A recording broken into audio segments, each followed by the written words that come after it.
जय शिव शंकर, हर हर महादेव। स्वागत है आप सभी का सावन मास की कथा के अंतर्गत। आज हम सावन मास मातम्य के चौथे अध्याय का श्रवण करेंगे। पिछले अध्याय में हमने सावन मास के नियम, नक्त व्रत, लक्ष्य पूजा विधि व मौन व्रत के बारे में श्रवण किया था।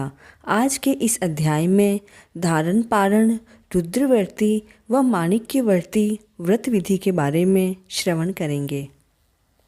ईश्वर ने सनत कुमार जी से कहा, हे सनत कुमार, अब मैं धारण पारण व्रत का महत्व बता रहा हूँ। पूर्व प्रतिपदा तिथि को पुण्याह वाचन कराकर मेरे प्रसन्नार्थ धारण पारण व्रत का संकल्प करे। एक दिन धारण करे और दूसरे दिन पारण करे। धारण में उपवास तथा पारण में भोजन निहित है। व्रत करने वाला प्राणी मास की समाप्ति में उद्यापन करे। प्रथम श्रावण मास की समाप्ति में कीर्तन पुण्याह वाचन कराए। उसके पश्चात आचार्य और अन्य ब्राह्मणों का वरण करे। पार्वती और शंकर की प्रतिमा को घट के ऊपर स्थापित कर रात में भक्ति द्वारा अर्चन करे। रात में पुराण का श्रवण, कीर्तन आदि करके जागे। सुबह अग्नि रखकर हवन करे। त्र्यंबकम यजामहे महामृत्युंजय मंत्र से और शिव गायत्री मंत्र से चावल की आहुति दे। वामदेवाय विद्महे महादेवाय धीमहि तन्नो रुद्र प्रचोदयात्। इस मंत्र से घी तथा चावल की आहुति दे। षड अक्षर मंत्र ओम नमः शिवाय मंत्र से खीर की आहुति दें। फिर पूर्णाहुति होम कर शेष कार्य समाप्त करें। ब्राह्मणों को भोजन कराकर आचार्य का पूजन करें। हे महाभाग, इस तरह व्रत का उद्यापन करने मात्र से ब्रह्म हत्या आदि पातकों से प्राणी मुक्त हो जाता है। इसमें कोई संदेह नहीं है। इसलिए इस व्रत को अवश्य करना चाहिए। हे मुने, अब आदरपूर्वक श्रावण मास में उपवास की विधि सुने। प्रतिपदा तिथि को सुबह व्रत का संकल्प करें। भगवान शंकर का 16 उपचार से अर्चन करें, पूजन करें। ब्राह्मणों का वस्त्र अलंकार आदि द्वारा पूजन करें और दक्षिणा देकर विदा करें। अब मैं आपको रुद्रवर्ती विधि के व्रत के बारे में बताऊंगा। रुई द्वारा निर्मित 11 बत्ती की एक बत्ती बनानी चाहिए। मुझे प्रीति वाली वे बत्तियां रुद्रवर्ती के नाम से कही जाती है। श्रावण मास के प्रथम दिन से ही विधि का संकल्प लें। श्रावण मास में देवों के देव महादेव हैं।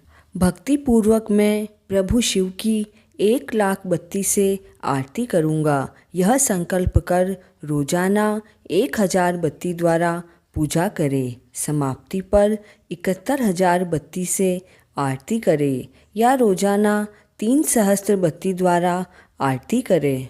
अंतिम दिन 13,000 बत्ती द्वारा आरती करे या एक ही रोज 1,00,000 रुद्रवर्ती को प्रज्वलित करें।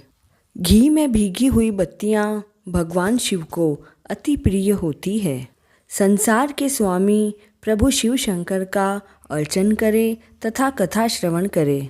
सनत कुमार ने भगवान शंकर से कहा, हे देव, मुझ पर दया कर। इस व्रत के प्रभाव तथा किसने इस व्रत को किया, इसकी उद्यापन विधि इस व्रत की क्या है, यह मुझे कहें।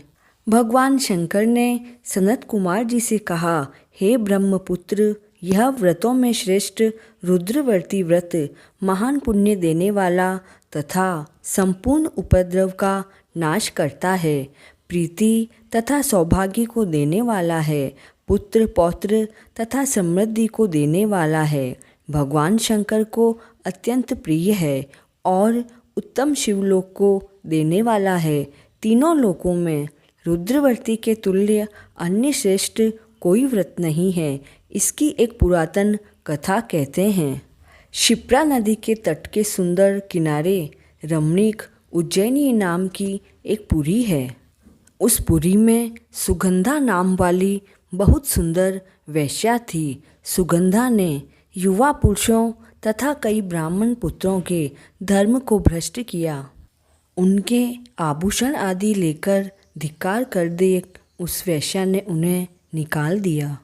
उस सुगंधा ने बहुत से प्राणियों को लूटा। उस वेश्या के शरीर की सुगंध 1 कोस तक सुगंधित होती रहती थी। पृथ्वी पर उसके रूप लावण्य तथा क्रांति की बहुत प्रसिद्धि थी। नाच कार्य में रंभा आदि देवांगनाओं का भी वह अपमान करती। पैर की चाल से पद पद पर हंसती तथा हंसों की चाल की हंसी उड़ाया करती थी। अब एक समय वह वेश्या अपनी कामबान को त्यागती हुई क्षिप्रा नदी पर गई। वहाँ पर उसने सब ऋषियों से युक्त क्षिप्रा नदी को देखा। कुछ ब्राह्मण ध्यान में संलग्न, कुछ जप में लीन, कुछ शिवार्चन में और कुछ विष्णु पूजा में संलग्न थे।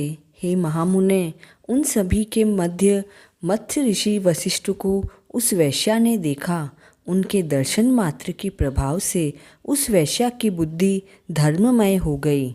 जीवन तथा विषयों से उसका मन हट गया। उस वेश्या ने विवश होकर मुनिश्रेष्ठ वशिष्ठ को प्रणाम कर सभी पाप कर्मों के नाश का उपाय पूछा। सुगंधा ने कहा, हे विप्रेंद्र, हे योगीश, मैं बहुत पाप किए हैं। हे प्रभु, आप उन संपूर्ण पाप नाशक उपायों को कहें।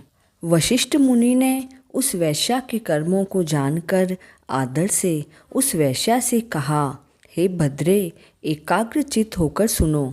हे भद्रे, त्रैलोक्य में प्रसिद्ध वाराणसी में जाकर त्रैलोक्य में दुर्लभ इस व्रत को करो। हे भद्रे, रुद्रवर्ती व्रत महान पुण्य को देने वाला तथा शिव प्रीति कारक है। हे भद्रे, इस व्रत के करने मात्र से तुम्हारी उत्तम गति होगी। भगवान शंकर ने सनत कुमार जी से कहा।